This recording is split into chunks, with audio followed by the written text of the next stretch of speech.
Papel e caneta na mão, gente. Hoje eu tenho ontem, vocês adoram quando eu faço sugestão de livro aqui. Então hoje eu vou sugerir um livro, não é novidade, já sugeri ele outras vezes, mas hoje eu vou inclusive usar uma parte dele que fala sobre o medo, né? E as nossas artimanhas que a gente usa para fugir desse medo, para não tomar boas decisões com medo, de onde que surge esse medo. Então, hoje tem sugestão de leitura também, sugestão de livro, que ajuda muito você a não ficar só dependente ou só consumindo a live da Marcela, mas além de tudo isso, você, quando está em outros momentos, está lendo o livrinho, está oxigenando sua cabeça, está, sabe, ampliando aí a visão para facilitar e mudar ainda mais rápido, ainda mais profundo. Boa tarde, Rafa, Milena, Paula, Ellen, Kátia. Bora lá, gente. Então, o medo. Bora falar de medo. Eu já senti medo. Todo mundo sente medo, gente. Todo mundo sente medo. E a grande questão é que é o medo. Medo, presta atenção, tá? Primeira coisa, que é medo? Medo tem uma definição. Bora partir desse princípio. Medo é uma sensação desagradável. Bora lá. Medo é uma sensação desagradável desencadeada pela percepção de perigo, real ou imaginário. E é aí que o bicho pega. Ou seja, eu tenho uma sensação desagradável porque eu tenho medo de um perigo, né? Eu percebo um perigo próximo, só que esse perigo ele pode ser até real, mas muitas vezes ele é imaginário. E esse é o grande problema das mulheres e das pessoas que deixam de tomar decisões importantes no relacionamento por causa do medo. Porque, anota isso aí, a maior parte do nosso medo no nosso relacionamento não é real, é imaginário. Então, para te ajudar a tomar boas decisões, eu preciso primeiro começar fazendo você perceber que tem muita coisa na sua caixolinha aí, na sua cabeça, no fundo você acredita que é verdade, mas no fundo não é. É apenas fruto da sua imaginação, e mais do que sua imaginação, eu vou te provar aqui, fruto da sua vivência, de tudo que você já viveu até hoje, desde a sua infância. Então o medo não surge do nada, a gente não fica, nossa, mas se ele me largar? Nossa, mas e se a gente não der certo? Nossa, mas e se a gente terminar? Nossa, mas... Eu até coloquei aqui, o medo é bom, mas é ruim. O medo é bom, mas é ruim. Por quê? O medo bom serve para nos proteger, cara. Vamos supor, medo desde a época pré-histórica lá, a pessoa tem medo de bicho, quando chega um bicho perto, ela se esconde, aquilo outro, medo de atravessar a rua, porque na verdade a gente tem medo de morrer, e aí você não vai se jogar na frente do carro, você vai esperar o carro passar para atravessar. Então o medo, ele é bom, mas quando ele é imaginário, ele é ruim. Então, a gente tem medo de quê no que diz respeito ao relacionamento? Eu quero que você pense, você tem medo de quê? Porque eu listei aqui alguns medos que eu vejo muitas das minhas seguidoras tendo, que eu já tive inclusive, mas é medo de causar mais uma briga, de causar uma discussão, medo de terminar, medo de começar uma conversa. Eu tenho medo, não sei o que vai acontecer. Medo dele entender errado o que eu quero falar, medo de eu ficar sozinha, medo de eu ser rejeitada, medo dele não me querer, medo dele dizer não. Medo de que mais que a gente tem? É tanto medo. Aí você tem medo de ser traída, medo dele estar mentindo, medo de estar sendo enganada, medo dele estar com você só por carência, medo dele estar te usando, medo de estar sendo boba, estar sendo trouxa, medo dele errar de novo, medo de você estar... É muito medo, é uma lista infinita de medos que a gente tem. E muitas vezes com esse medo a gente não consegue tomar nenhuma decisão. Você não consegue nem decidir o que você faz com ele nesse relacionamento, se é melhor você conversar ou não é, é melhor deixar quieto, é melhor terminar, não é, o que é melhor fazer. Sabe? É melhor tolerar e dar uma relevada nisso aqui? Não, isso aqui não dá, não vale a pena relevar isso aqui. Você não consegue ter clareza para tomar boas decisões, porque o medo, ele acaba com você. O medo cega a gente, então é como se o medo fosse uma venda nos seus olhos. Medo de estar perdendo tempo, Olha só. Medo de estar perdendo tempo, eu também ouço muito isso, das pessoas virem me perguntar, Marcela, o que você acha?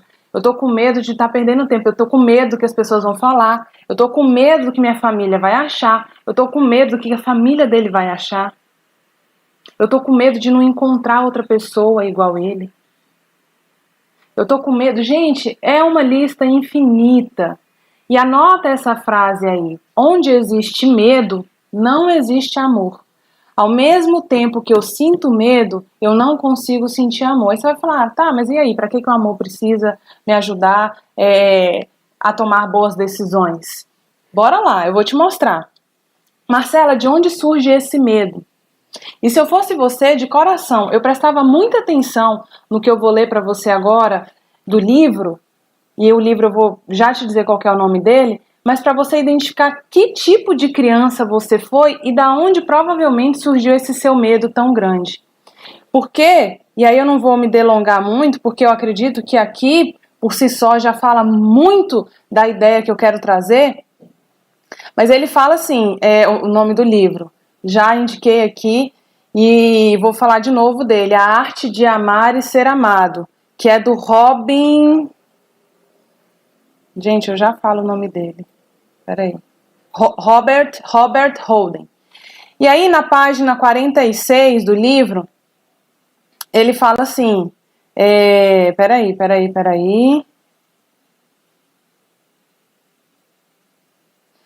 Ele começa questionando quais foram as mensagens da infância fundamentais sobre o amor que você recebeu ao longo da sua formação.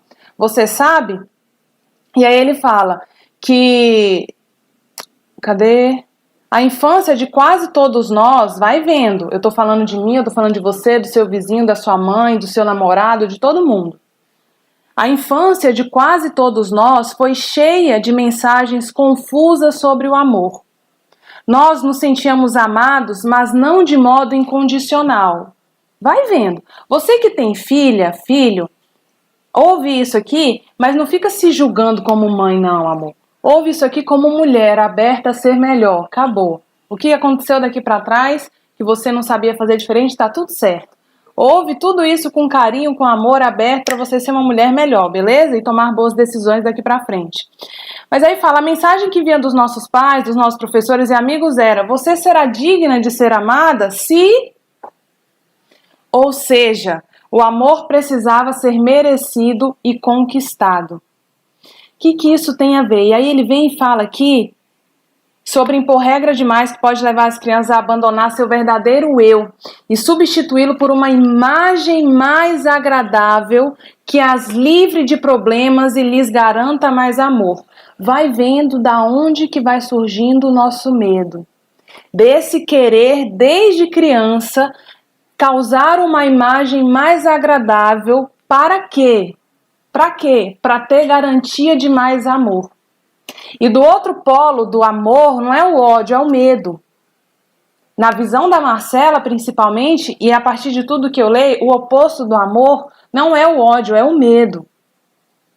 E aí ele continua. Assim a gente se torna atores, atrizes e assumimos papéis infantis para sobreviver e nos sentirmos melhores a respeito de nós mesmos.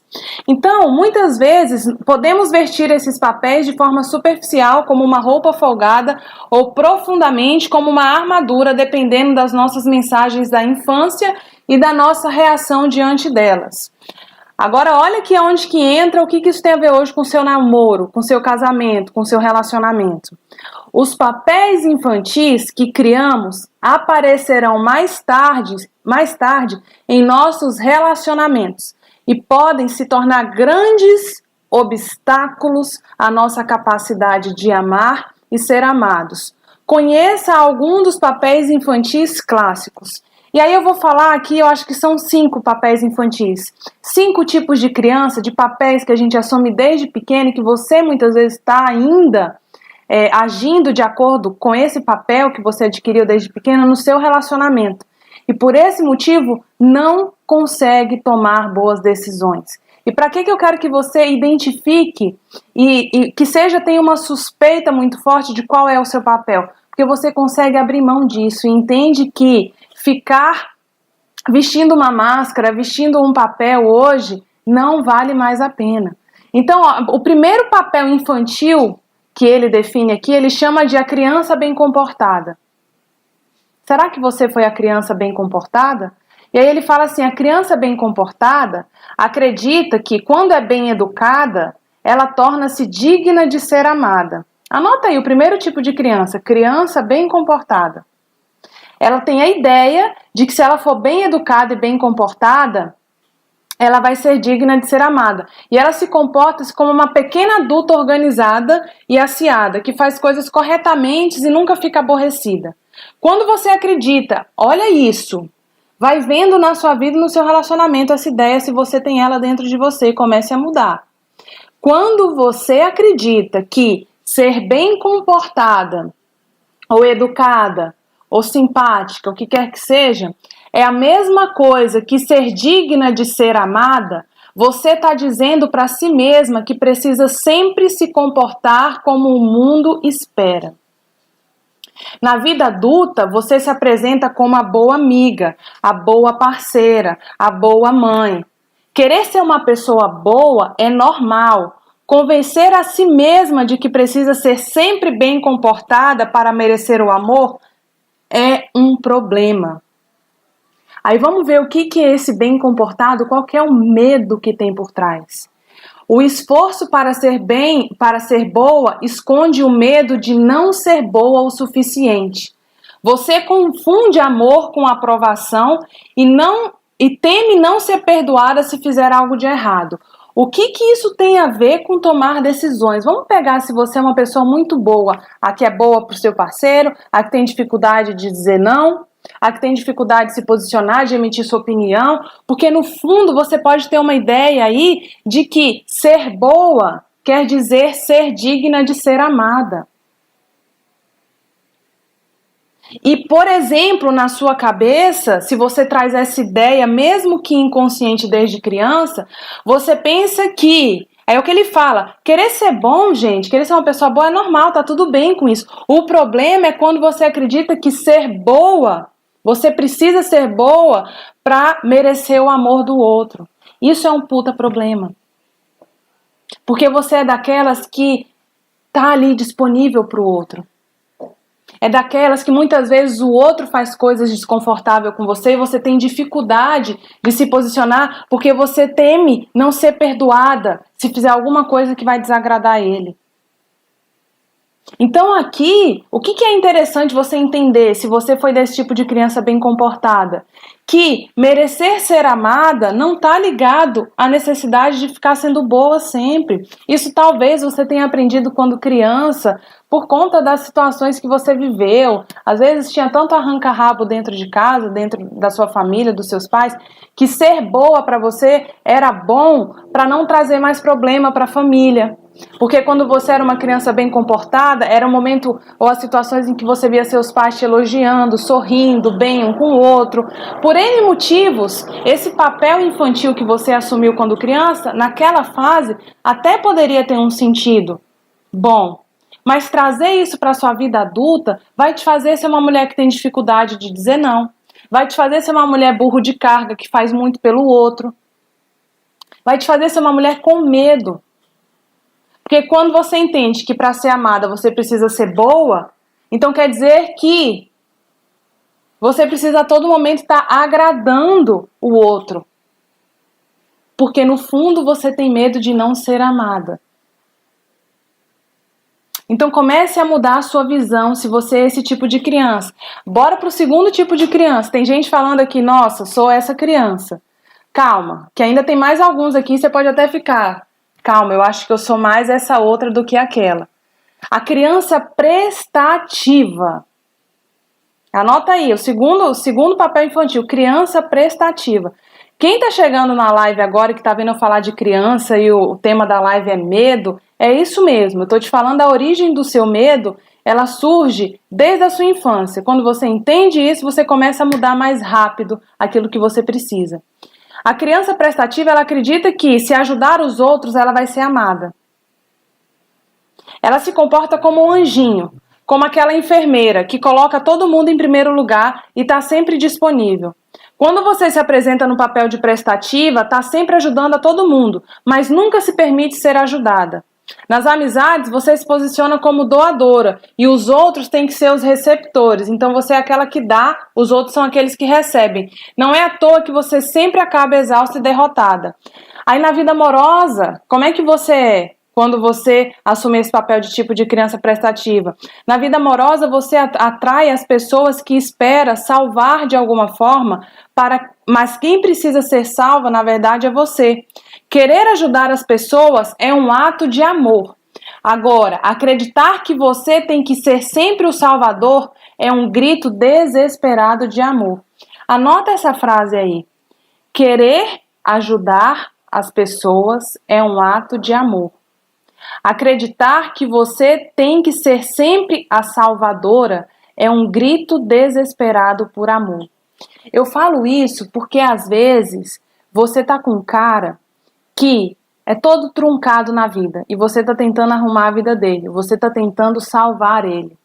E você não consegue decidir se termina, se você tá perdendo tempo, o que você faz, se você dá mais uma chance, se você continua tentando. Você não consegue tomar nenhuma decisão em relação ao que fazer com esse relacionamento. Porque no fundo tem aí uma salvadora atuando dentro de você que está minando a sua clareza sobre o que é melhor você fazer. Quando você entende que você está sendo a salvadora e que ser a salvadora no fundo é uma forma desesperada, é você gritando desesperadamente para ser amada, aí você pera e fala assim, tipo, peraí, calma. Eu tô querendo mudar o outro, eu tô querendo fazer de tudo pelo outro, salvar esse relacionamento, fazer tudo. No fundo, eu tenho medo, eu tô desesperada aqui para me sentir amada. Eu tenho medo de não ser amada. E vocês vão ver, no fundo, o maior medo de todos esses tipos de papel que a gente assume é não ser amada. No fundo, o maior medo é esse. A frase que eu falei é: querer ajudar as pessoas é um ato de amor. Agora, acreditar que você tem que ser sempre a salvadora é um grito desesperado por amor. O que ele está querendo dizer? Quando eu quero ajudar o outro, isso é um ato de amor. Agora, querer sempre salvar o outro, que o outro mude e melhore através de mim, isso é um grito desesperado por amor. Não é um ato de amor, é um desespero, é quando eu estou desesperada por amor, por me sentir amada. Aí você pega uma criança super prestativa que faz tudo. Mamãe, busca isso pra mãe, leva isso pra mãe, faz isso, vai não sei aonde com a mãe. É aquela criança que também não sabe dizer não. Ela é tão prestativa que ela aprendeu a dar e ela não sabe receber. Você na sua vida, no seu relacionamento, muitas vezes tem uma super dificuldade de dizer pro outro que você não quer mais aquela situação. Você tem uma puta dificuldade, por exemplo, de dizer pro outro que aquilo tá te incomodando. Você tem uma dificuldade de falar pro outro assim, olha, não vou mais levar almoço pra você, porque não dá pra eu levar mais almoço, tá atrapalhando meu horário no trabalho. Porque tem gente que faz isso, leva almoço. Ou pode ser outra coisa, você pode falar assim, olha, não dá mais pra eu ficar te levando toda vez no trabalho ou em tal lugar, porque tá me atrapalhando, tô me atrasando. Olha, eu não consigo mais esperar você dizer se vai poder ou não sair comigo só no dia, porque eu preciso me programar com antecedência. Olha, eu não consigo mais conviver com o fato de você ficar usando droga, ficar bebendo todo dia. Isso está acabando com o meu bem-estar. Então, daqui pra frente, quando você estiver bebendo até tarde no bar, o que quer que seja, eu já decidi que eu não vou mais atrás de você. Porque isso não está me fazendo bem. E eu entendo que quando você realmente quiser mudar, você vai mudar. Isso eu tô falando, mulheres, isso, gente, já é uma decisão. Isso é quando você já declara pro outro uma decisão, mas muitas mulheres não conseguem nem falar isso. O que elas fazem? Sobretudo essas que são prestativas demais, continuam sendo prestativas. e sentem uma culpa enorme só de pensar em não ajudar mais o outro, e não estar mais ali disponível para o outro. Parece que sufoca. A intensidade do medo é o pavor. Te dá pavor de pensar, como assim? Ele não sabe se virar sem mim. Como assim? E se ele morrer, se a gente terminar, ele vai se matar. Bebendo, ele vai se matar. E eu tenho medo, Marcela, e não sei o quê. Então a gente sente pavor muitas vezes. Mas no fundo, é o que ele fala aqui. Querer ajudar as pessoas tá tudo bem, é um ato de amor. Agora, achar que eu sou sempre a salvadora do outro, aí isso é um desespero. Isso mostra que eu estou desesperada por amor. O que eu preciso entender se eu sou esse tipo de pessoa, eu tenho esse tipo de perfil prestativo? Que eu preciso aprender a ser amada pelo que eu sou e não pelo que eu faço. E que tá tudo bem eu aprender a receber. E que tá tudo bem eu mostrar pro outro que eu não estou satisfeita com aquilo que ele tá me dando, que é tão pouco. Eu posso dizer pro outro isso. Não tem problema nenhum. Eu, por exemplo, no meu relacionamento passado, até eu entender que era eu que estava me doando demais, recebendo pouco, me contentando com isso e tentando salvar o outro e mudar ele, quando eu mudei essa visão, eu aprendi a tomar simplesmente decisões tanto simples, que mudavam o rumo da minha vida, quanto mais difíceis, de terminar ou não terminar. Mas decisões simples era do tipo assim, começou uma discussão, ele começou a falar coisas que na minha cabeça eu tinha certeza que não tinha sentido nenhum, ou que eu não concordava, eu não rendia. Eu falava, olha, não quero conversar com você agora. Você está falando alto. Não acho que seja o melhor momento. Depois a gente conversa. E não cedia aquela implicância do outro, sabe? Isso já é tomar uma decisão, gente. Outra criança, a criança celebridade, anota aí. Criança celebridade, será que você foi dessas? Que é aquela que acredita que quando se destaca, sabe? Quando tem ali Cara, se destaca, chama atenção por algum motivo, ela se torna digna de ser amada. Ela se esforça muito para deixar os pais orgulhosos e para conquistar a admiração e tem prazer em ser aplaudida.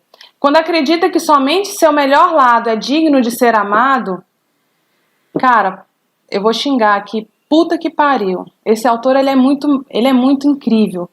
Porque ele fala cada frase que se você entende, não é nem entende só com a cabeça, se você entende aqui de dentro para fora o que ele quer dizer, você transforma a sua vida, às vezes refletindo sobre uma frase que ele diz. Espera aí que eu quero espirrar. Ai. Faço à vontade. E aí ele fala assim, quando acredita que somente seu melhor lado é digno de ser amado, você se obriga a se comportar de forma impecável o tempo todo. Em sua opinião, o amor é um Oscar e você precisa ter o melhor desempenho para ganhá-lo. Todo o seu esforço é uma compensação por seu sentimento de incapacidade de ser amado. Então você se esforça a todo momento, mostra sempre o seu melhor lado, porque você acredita que sendo impecável, você vai ser digna de ser amada. E aí eu quero mostrar para você mais uma vez que aqui ele termina falando, todo o seu esforço é uma compensação por seu sentimento de incapacidade de ser amada. No fundo, o fruto do nosso medo é não ser amada. Aí você tem medo dele estar te traindo? Você tem medo dele estar mentindo? Você tem medo de estar perdendo seu tempo? Aí você fica com medo de estar perdendo o seu tempo, mas ao mesmo tempo você não consegue largar ele. Por que você não consegue decidir, tomar uma decisão de largar ele? Porque você tem medo de não ser amada. Você tem medo de ficar sozinha. Você tem medo, você não tem a confiança suficiente em você de que ficando sozinha ou com o outro, você merece ser amada sendo exatamente quem você é. Então superar um medo, muitas vezes, é simplesmente reconhecer seu próprio valor e entender que eu sou digna de ser amada. Isso muitas vezes é superar um medo. O nome do livro é A Arte de Amar e Ser Amado. Robert Holden. E entender que esses papéis infantis que você traz para a vida adulta, tem muito adulto aí, em corpo, tem muita criança em corpo de adulto. E eu não falo isso como crítica, eu falo isso como realidade. Eu me vi em vários momentos no corpo de mulher tendo atitudes infantis. Para pensar, gente, uma criança prestativa, por exemplo, tá lá acontecendo uma situação, vamos pegar esse exemplo, tá numa festa de aniversário, um jantar em casa lá com pessoas convidadas e a mãe tá que pede, a mãe, o pai, tá todo mundo pedindo para a criança, para ela fazer aquilo, para ela fazer isso, para ela pegar tal coisa, e toda hora você vai falar, nossa, isso é normal, eu vivo pedindo pro meu filho isso, mas vamos partir do princípio desse perfil da criança ser prestativa com a intenção de ser amada. E aí ela vai lá, faz, ainda oferece, fulano, você quer tal coisa? Não, eu faço, e tal, e não sei o que, vem cá, fulano, e a criança pra lá e pra cá, fazendo as coisas pelos outros, ela nem come direito, e fica ali fazendo, e tal, e ela gosta, né, tá ali fazendo, e aí ela começa a ficar sobrecarregada e tal, e você acha que a criança vai simplesmente peitar o pai e a mãe, vai falar, a criança prestativa, que faz isso porque ela quer ser amada, tá? Você acha que ela vai virar pra mãe e vai falar assim, ai mãe, por favor, daqui pra frente, pega a senhora lá, ou pede pra alguém pegar. A criança não faz isso porque ela tem muito medo de decepcionar os pais e de perder o amor ali. Ok? Então vamos pensar da criança. Aí a criança não vai virar e falar isso, ela vai, faz, a festa acabou, vida que segue, ela fez o papel dela ali, papai e mamãe ficou orgulhoso, pelo menos não reclamaram e tal, legal, show, teve um pouco da atenção ali de todo mundo, se sentiu amada, legal. Só que aí você cresce. E você continua sendo prestativa. Você continua fazendo por Deus e o mundo. Pelo seu namorado. Aí eu vou falar de relacionamento aqui, mas eu vou até mais além. Você faz pelo seu namorado, você faz pelas suas amizades, você faz pelo mundo inteiro. Você dá, faz muito pelo outro e recebe pouco. Você está num corpo de mulher tendo uma atitude, assumindo um papel infantil. Quando você entende isso, você não fica com raiva de si mesmo, você abraça essa sua criança prestativa e fala assim, meu amor, eu entendo por que você foi assim até hoje. Eu acolho isso, mas eu decido que chegou a hora de mudar. Eu posso ser amada de outras formas, além de ser prestativa. Eu posso ser prestativa quando eu quiser, por um livre e espontâneo ato de vontade, por exemplo. Mas também os outros podem ser prestativos comigo. Eu aceito receber. Porque quando você começa a mudar essa visão, o seu medo, ele deixa de existir. Faz sentido isso, gente? Me responde se faz sentido, pelo amor de Deus. Eu preciso entender se está fazendo sentido para você, se eu estou conseguindo passar a mensagem para você de uma forma mais simples.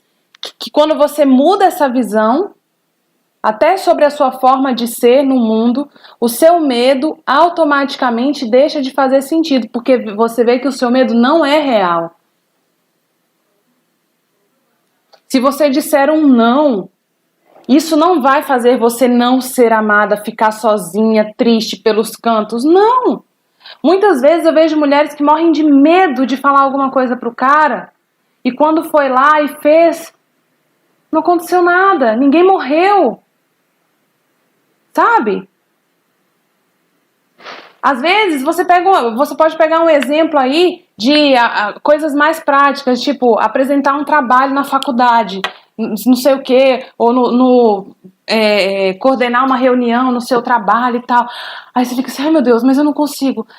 Ai meu Deus, aí você fica assim, só que você vai lá e tem que fazer, né? Que a água bateu na bunda, você tem que ir lá apresentar. Vai fazer o quê? Não vai apresentar TCC, não vai apresentar trabalho, ou vai fugir da reunião e não vai dar as caras? É pior. Aí você vai lá e apresenta com medo. Depois que passa, você fica tipo assim, sobrevivi, passou, cara, caramba, dei conta, deu certo. E aí você entende que o medo era imaginário. Você ficava pensando das pessoas te criticarem. Será que o fulano vai gostar? Será que eu vou falar besteira? Será que eu vou tremer? Será que a professora vai gostar? Será que o meu chefe vai gostar? Não sei o quê. E o medo, ele é imaginário. Depois que você vai lá e faz, até com medo mesmo, você fica tipo assim, cara, que massa. Eu consegui, eu dei conta, eu fui lá, fiz e ninguém morreu. sabe? Bom, e bora lá. A criança, então eu já falei da criança bem comportada, da prestativa, da celebridade, e aí vem a criança feliz, menina, aquela criança de bem com a vida, aquela criança alto astral. E aí, às vezes, podem até se confundir ou se misturar um pouco, mas não fica grilada com isso, não. Simplesmente ouve, aprende e assimila aquilo que fizer mais sentido para você. Mas a criança feliz é aquela que acredita que quando ela está feliz, ela então se torna digna de ser amada. Ela adota um comportamento positivo, de modo a convencer todo mundo que ela está ótima. Nunca fica triste, zangada ou chateada. Aí ele dá um exemplo de uma pessoa que ele conhece, de 20 anos, que tem 20 e poucos anos e é comediante. E o humor foi o que ajudou a se manter alegre e positiva, apesar dos inúmeros problemas. E ela se inscreveu no curso dele, que se chama Capacidade de Amar e Ser Amado, porque ela percebeu que a sua atitude sempre feliz estava impedindo a verdadeira intimidade nos relacionamentos a dois que ela tinha. Ela escondia a tristeza porque acreditava que a infelicidade poderia afastar o amor. Mas ela virou para ele e falou: "Não quero ser mais uma carinha sorridente", disse ela. "Quero me amar e ser amada por inteiro". E aí você pega isso para os relacionamentos, são pessoas muito alegres, muito de bem com a vida e que se recusam até a mostrar para o outro o que faz mal para elas, o que incomoda elas. Porque nem elas querem perceber isso. São aquelas pessoas super engraçadas, muitas vezes sorridente, alegre, alto astral e tudo, mas que por dentro sofre. E pensa que se eu não estiver feliz, ou que a minha infelicidade, se eu ficar mal, se eu ficar triste, se eu ficar não sei o que, eu posso afastar o outro de mim. O que isso tem a ver com medo, gente? Tudo. Tem tudo a ver com medo. Se você é dessas mulheres que aparenta estar feliz muito mais do que realmente se sentir feliz, entenda que ser verdadeira e ser inteira é muito melhor para o seu relacionamento. Isso implica em você aceitar que você vai ter momentos de tristezas e que o outro necessariamente, por exemplo, que convive com você, vai precisar saber disso. Que você sente tristeza, que você sente às vezes raiva, que você se incomoda com algumas coisas, você vai precisar mostrar isso pra ele. E tá tudo bem, ele não vai te amar menos por isso. Mas aí o seu medo de não ser amada faz você simplesmente não expressar suas emoções pro outro. Antes de expressar pro outro, você mesma de reconhecer suas próprias emoções. Você não precisa ser a Jô Soares toda vez. Você não precisa ser um stand-up de comédia todo dia com a pessoa. E chegar em casa e fingir com ela que tá tudo bem, porque você tá com medo de ficar sozinha, dele te largar, mas chega em casa, fica mal, tipo, fica incomodada ali, não sabe direito o que é, e nem se permite ficar mal. Faz graça com as suas próprias desgraças, muitas vezes, o cara te trai, o cara mente, o cara faz isso e aquilo, obriga e tudo, e você faz piada com isso, mas no fundo não toma decisão em relação a isso. Você ameniza a realidade da situação. Você usa do seu bom humor para fugir da realidade. Com medo de quê? Não ser amada. Não ser digna de ser amada. Deixa eu tomar um golinho de água de coco.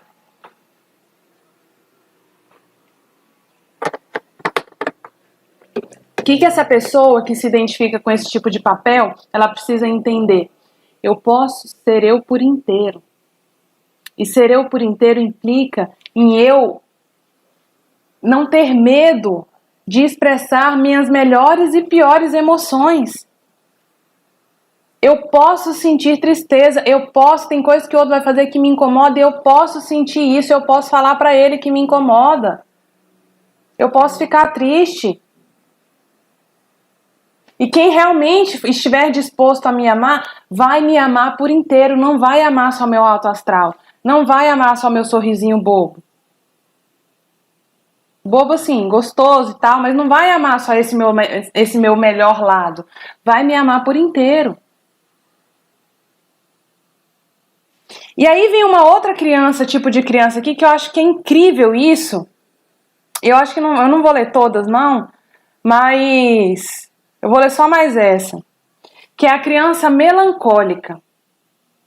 Então a gente falou muito de criança bem comportada, de criança prestativa, de criança feliz e tal, e tal, e tal. Agora vamos falar do outro lado. Se você está assumindo esse tipo de papel da melancolia, olha que interessante. O ser humano é um ser incrível, né? Tipo assim, é um ser bizarro, cara. A gente tem tantas nuances, tantos lados que se você acha que você se conhece, meu amor, você está equivocado. Você tem muito ainda para se conhecer, tá?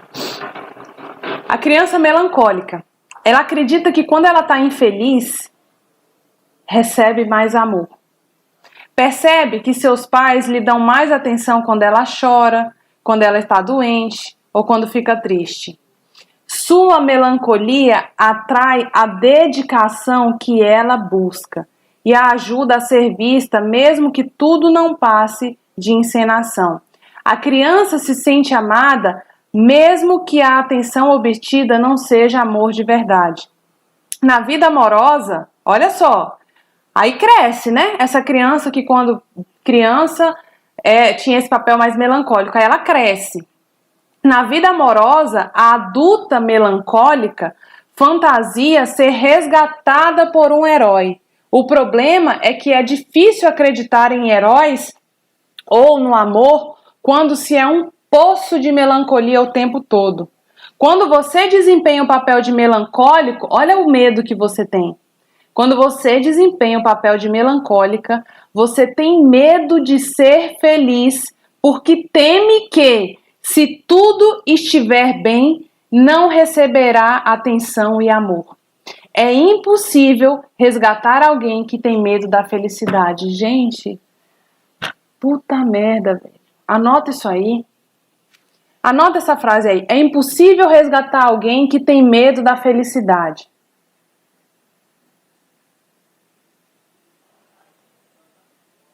O melancólico, a pessoa melancólica tem medo de ser feliz porque ela teme que se ela estiver bem, ela não vai receber atenção e amor. O que eu quero dizer com isso? O que isso tem a ver com medo no seu namoro, no seu relacionamento? Muitas vezes você adota o perfil melancólico, triste, sabe? Se queixando da vida, não por mal. Você às vezes é assim a maior parte do tempo sem perceber. Sabe? Tá mal, não tá tão satisfeita, tá vendo um lado não tão bom da situação, sabe? Não tá feliz, não tá, fica doente, fica mal, meio triste, com problema no corpo, uma leve depressão, um problema aqui, outro lá e tal. Porque no fundo tem um mecanismo aí de eu só vou ter atenção, eu vou receber mais amor quando eu estou infeliz. Isso você tem que ter cuidado. Por quê, meu amor? Porque enquanto você não mudar essa visão sobre você, você vai continuar afundada nessa melancolia sem conseguir mostrar para o outro seu próprio valor, sem conseguir ser amada e aceitar a felicidade na sua vida. Aí vamos pegar um exemplo claro. Você às vezes está namorando e tem esse perfil muito melancólico. E você não sabe da onde que vem essa tristeza, o que você faz para ele mudar, para ele te tratar melhor, para ele te dar mais atenção. E você está tentando, mas nada tá bom. E não sei o que, Marcela, eu acho que eu quero terminar, mas eu gosto muito dele, mas eu não sei o que eu faço. Ai, Marcela, sabe? É porque minha vida realmente, eu sempre fiz de tudo e eu não tô satisfeita e não sei o que. Aí você fica nessa. Você não caga nem sai da moita. E você não sabe por quê.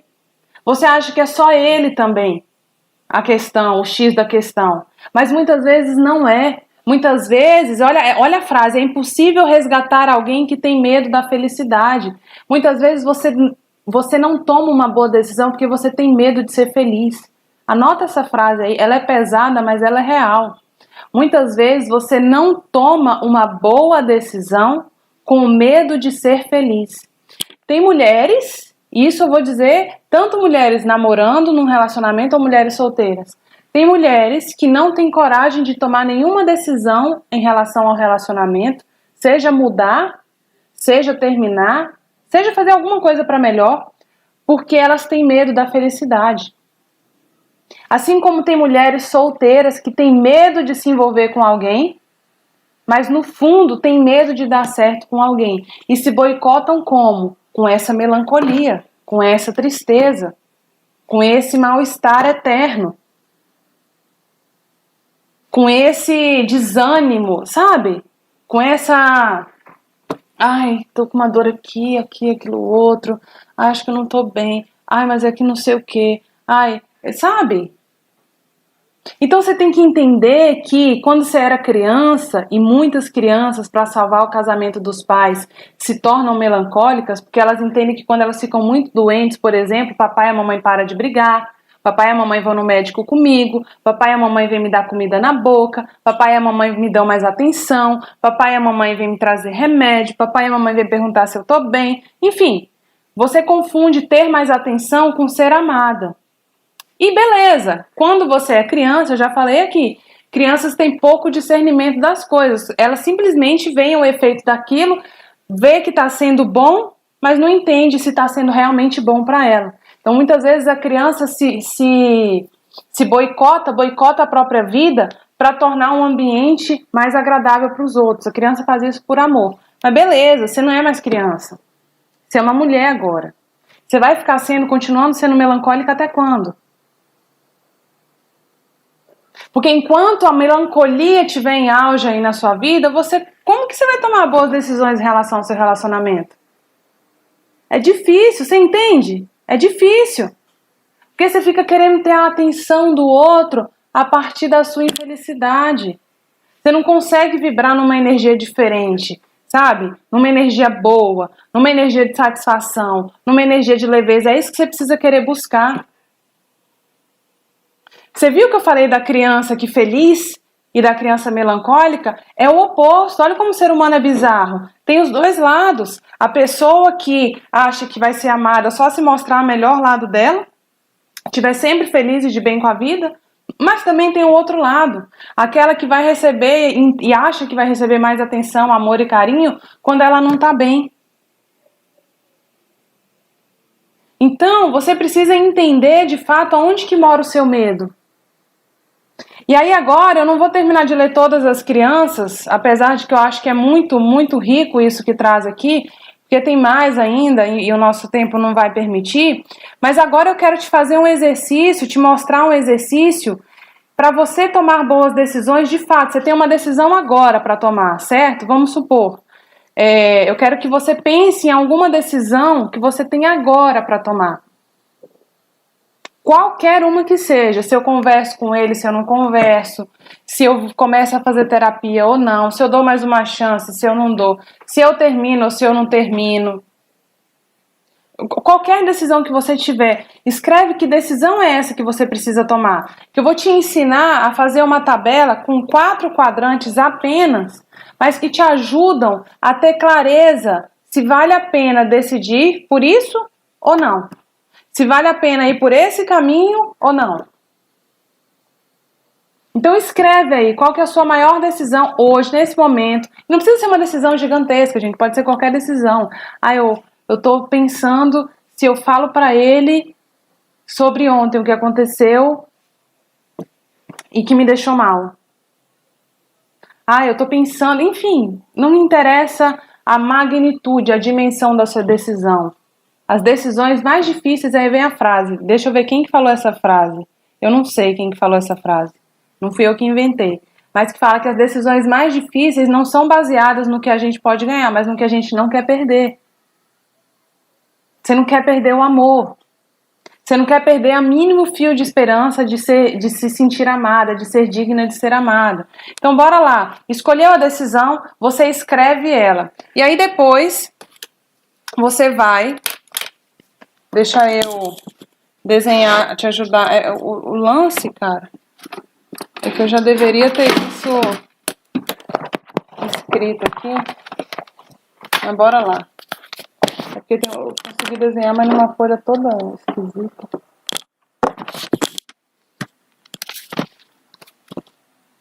Não, bora lá. Bora fazer aqui o seguinte. Vai dar certo.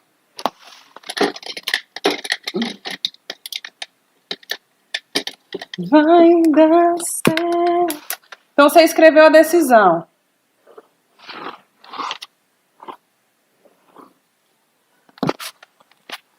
E aí, você vai pegar uma folha de caderno. Você escreve sua decisão aqui em cima. Qual que é a sua decisão? Quero falar com fulano. Quero terminar. Quero decidir se continuo ou não. Quero que diabo que for. E aí, você fez a tabela. Desenhou a tabela. Aqui no primeiro quadro da tabela, você vai escrever o seguinte. Fácil, simples. O que eu posso ganhar se... Então, bora lá. O que eu posso ganhar se... E aí você escreve sua decisão. Se o quê? Se você terminar, por exemplo, você está em dúvida disso? Se você chamar ele para conversar? Se você contar para ele que você descobriu tal coisa? Se você contar para ele que... Enfim. O que eu posso ganhar se... E a decisão. Certo? Depois, no quadro do lado, vai vir o contrário. É simples. O que eu posso ganhar se... Eu vou usar o exemplo aqui de terminar, que é uma coisa que eu já tinha aqui de uma cliente, enfim. O que eu posso perder se eu terminar? E aí você vai listar pelo menos 5 coisas. 4, 5. Liste. Na verdade, eu não gosto nem de condicionar a quantidade de coisas, porque o que importa não é a quantidade, mas a importância, a qualidade de cada coisa para você. Ah, o que eu posso ganhar se eu terminar? Por exemplo, minha paz de espírito. Tranquilidade. Liberdade. Fazer planos. Poder fazer planos para o meu futuro. Ah, o que eu posso perder? Então, aqui é o que eu posso perder se eu terminar. Aí você tem que ser sincera com você. Vou perder meu porto seguro, meus planos com ele. O que mais que eu vou perder? Vou perder o sexo. Vou perder o carinho. Vou perder. Vai fazer o quê? Vou perder. Certo? Beleza? Então, Marcela, para que o que é ganhar e perder? Porque nesse primeiro quadrante, o que ele representa? A busca pela realização. É o que você está buscando para a sua vida. Realizar. Aqui é quais valores você vai perder. Por exemplo, se você virar e falar assim, ai, perder meus planos de construir uma família com ele. E os nossos planos de construir uma família. E aí vem um valor seu, tipo, algo que é muito importante pra você, que você tá perdendo. Às vezes você vai falar assim, nossa, vou perder o sexo que a gente tinha, que era muito bom a nossa química. Muitas vezes pra você, a importância de ter uma relação sexual muito boa é importante. Você vai perder isso. Então, esse segundo quadrante representa a perda de valores. O que você vai perder? Certo? Toda decisão a gente ganha e perde. E escrever te ajuda a ter o quê, gente? Clareza. Bom, depois você vai vir aqui no segundo quadrante. Olha que interessante. Olha que interessante o que vai vir aqui. O que, anota aí, nesse terceiro quadrante aqui embaixo, o que você vai anotar aqui? O que eu posso ganhar? Olha só, o que eu posso ganhar se eu, no meu exemplo que eu estou dando aqui, quer terminar ou não, o que eu posso ganhar se eu continuar com ele? E aí você adapta ao seu exemplo. É conversar com ele, o que eu posso ganhar se eu não conversar com ele? Porque aqui em cima você deve ter colocado, o que eu posso ganhar se eu conversar com ele? Então aqui você vem, o que eu posso ganhar se eu ficar na minha? O contrário disso, se eu não falar nada, tá? Então, de terminar, o contrário é o quê? Continuar com ele. E aí você vai colocar, o que eu posso ganhar com isso? Aí você pode colocar aqui, finalmente ter minha família, talvez ele mudar, talvez a gente fazer terapia junto, ou então ele ser o pai dos meus filhos. No meu caso, né, gente? Tô falando aqui de terminar ou não. Marcela, pra que você tá falando isso comigo? O que eu quero saber se eu vou ganhar se eu continuar com ele? Sabe por quê? O que esse quadrante representa? Sabotador. É o que você não tá querendo abrir mão. É o que tá dificultando você de tomar uma decisão, o que tá te sabotando. Então, o que você ganha em não fazer nada, em não mexer com a situação, em continuar do jeito que tá? Você precisa ter claro, escreve isso. Ai, Marcela, mas fiquei confusa, não sei o que. Não fica confusa não, amor. Lê, relê. As perguntas são super simples. O que você pode ganhar se você não terminar? Se... E aí você não precisa colocar não terminar. Se eu continuar com ele. Se eu continuar na minha e não falar nada com ele. Então, esse terceiro quadrante, sabotador. Agora, por último, o que eu posso perder? Olha que interessante. O que eu posso perder continuando com ele? Cara, esse exercício ele é incrível e só vai conseguir ver o efeito dele quem fizer. Muito mais do que quem me vê falando, você acha que você pensando, você vai ficar, nossa, não, eu posso ganhar isso, posso perder aquilo. Nossa, aí você tá tentando responder aí, posso perder aquilo, tá? Nossa, Marcelo, eu nunca tinha parado para pensar nisso. Amor, esquece. Você tem que pegar um negócio, pegar papel e escrever, tá? Aí, quando você pensa, o que eu posso perder em continuar com ele, esse quadrante avalia o quê? A gente falou de sabotador aqui avalia o quê? A dor que você está sentindo. O que você está passando, o que você está sofrendo, o que você está perdendo. Aonde o calo está apertando. Aí você pode falar, eu estou perdendo, o que eu posso perder? Você fala, eu já estou perdendo minha saúde, eu estou perdendo minha paz, eu tô perdendo o meu equilíbrio, o meu controle, eu tô ficando descontrolado, então eu tô perdendo o meu controle, eu tô perdendo meu tempo, eu tô perdendo... O que você tá perdendo? E eu vou falar mais uma vez, só quem escreve vai ter mais clareza para tomar essa boa decisão. Então, esse exercício aqui, que se chama ganhos e perdas, te ajuda a entender o que você pode ganhar, mas o que você não quer perder. E você finaliza ele com a pergunta super simples, depois que você respondeu o primeiro, o segundo, o terceiro e o quarto quadrante, vem uma perguntinha no final super simples. Super simples. Só depois de ter respondido todos esses quadrantes, ter escrito ali, que eu adoro esse tipo de pergunta, pra gente finalizar uma decisão e ter claro, porque tudo que a gente decidir, a gente sai perdendo. Você tem que entender o que você pode ganhar. Você tem que entender o que você não está querendo largar. Tá valendo a pena? Então a pergunta que vira o jogo, que eu já devo ter falado aqui também, mas que nesse exercício ela é fantástica fazer ao final dele é: o que de pior pode acontecer se eu terminar, eu falar com ele, eu disser não? Qual for a sua decisão? O que de pior pode acontecer se eu fizer isso?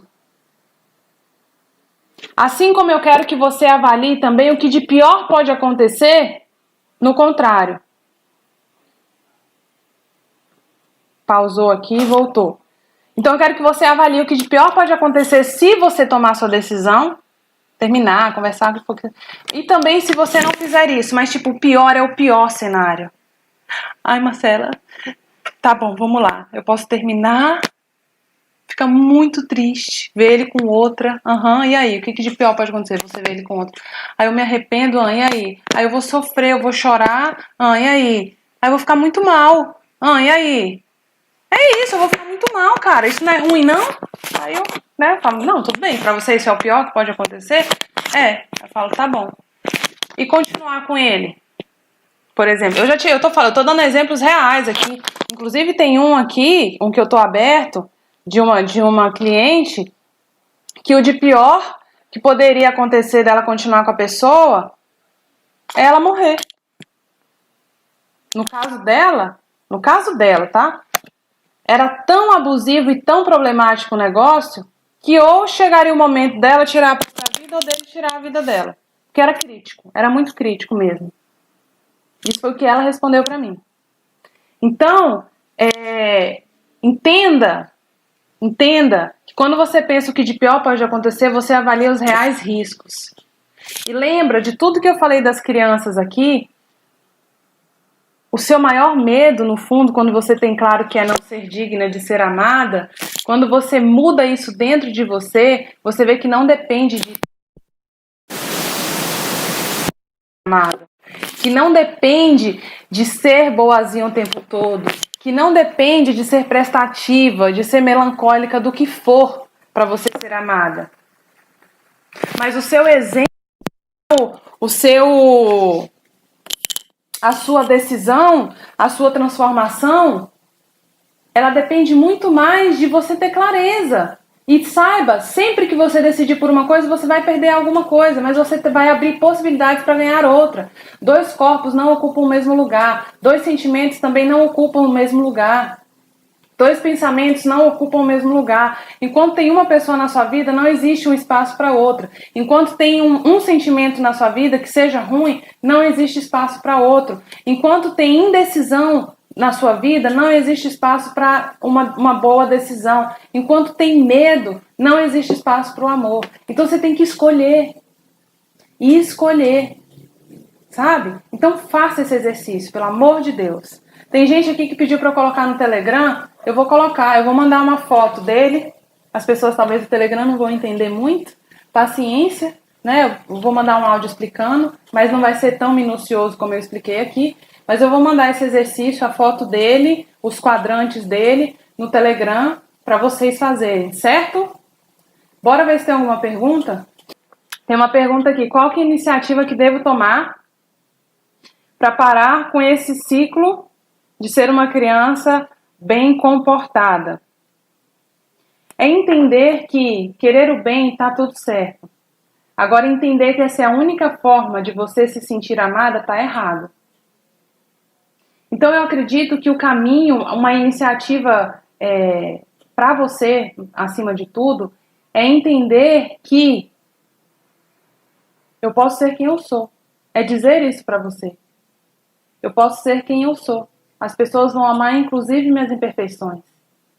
Isso é real mesmo. No relacionamento a dois, meu marido, por exemplo, meu marido gosta do meu chulé, meu marido gosta de umas coisas que eu falo, gente, pela misericórdia divina, de um jeito meio, às vezes, que me irrita, que não sei o que, ele gosta, fala, ai, amor, pelo amor de Deus, olha, sinceramente, o dia que eu tô me achando horrorosa, ele acha bonito, não sei o que, tipo, sabe, não é aquela necessidade de estar a todo momento como uma companhia maravilhosa pro outro.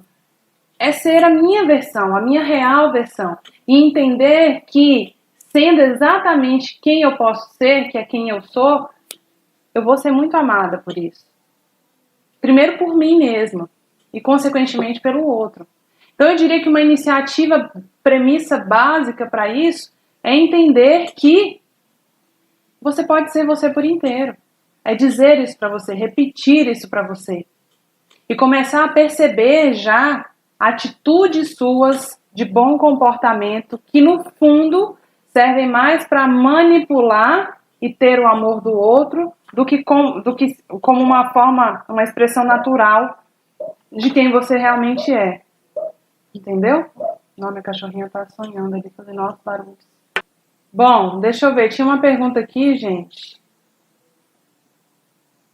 Era bom vocês mandarem na caixinha de perguntas aqui. Eu não consigo achar as perguntas que vão pro... Deixa eu ver se tem no YouTube. É possível ter mais de um desses traços e alternar? É possível. É possível você ser uma criança super prestativa e também uma criança feliz. É possível. A gente não se enquadra numa coisa ou em outra. Essa ou aquela ou outra. O ser humano ele é muito dinâmico, muito cíclico, muito... Enfim, cada um é um. Então é possível, sim. tá? O que é difícil é ser uma criança, por exemplo, feliz e melancólica ao mesmo tempo. Coisas contrárias é mais difícil, né? Agora, coisas que se complementam, talvez, isso é extremamente possível, sim. Criança melancólica, o que fazer para melhorar? Aceitar a felicidade e entender que a tristeza, por um período, funcionou para você ter a atenção dos outros, mas que a atenção é diferente de amor.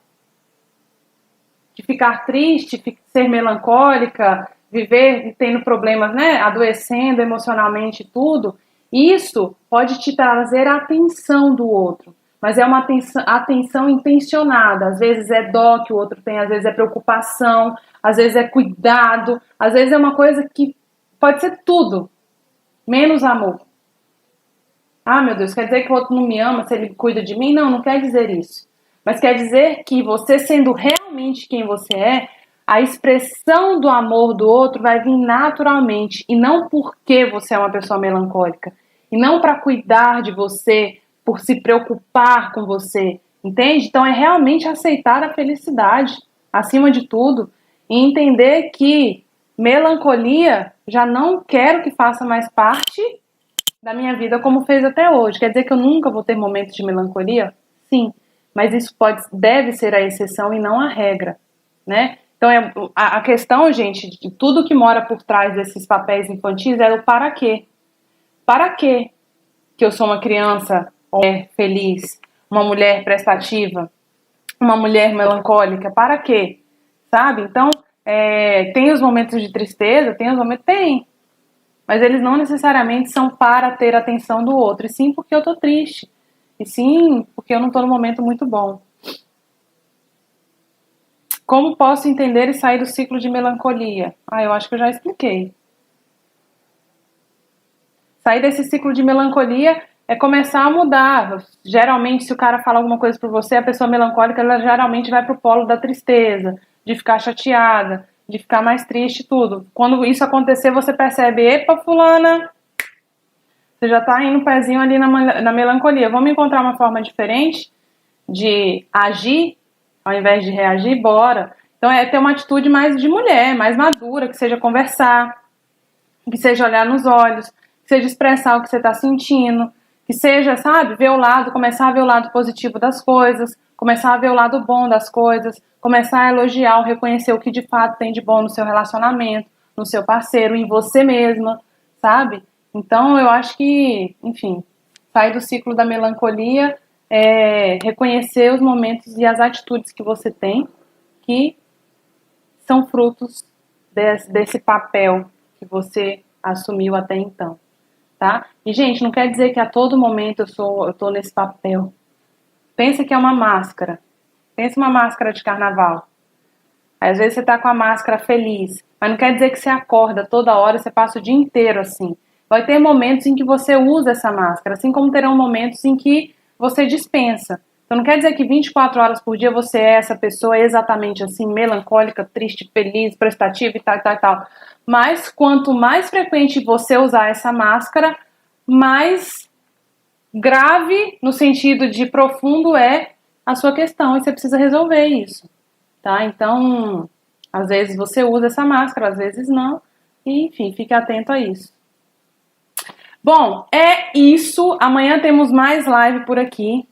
Espero que a live de hoje tenha te ajudado. Se te ajudou, manda um direct pra mim contando como que te ajudou, como que pra você foi, como que essa live às vezes acendeu uma luzinha aí, enfim, e como que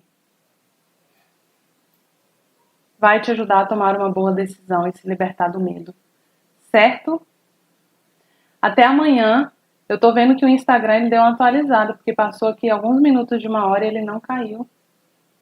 O que é bom, né, gente? Mas o que vai cair já já é minha bateria.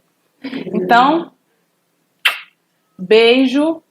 Amo vocês. Minhas musas que estão aqui. Tem mentoria hoje ao vivo com vocês, tá?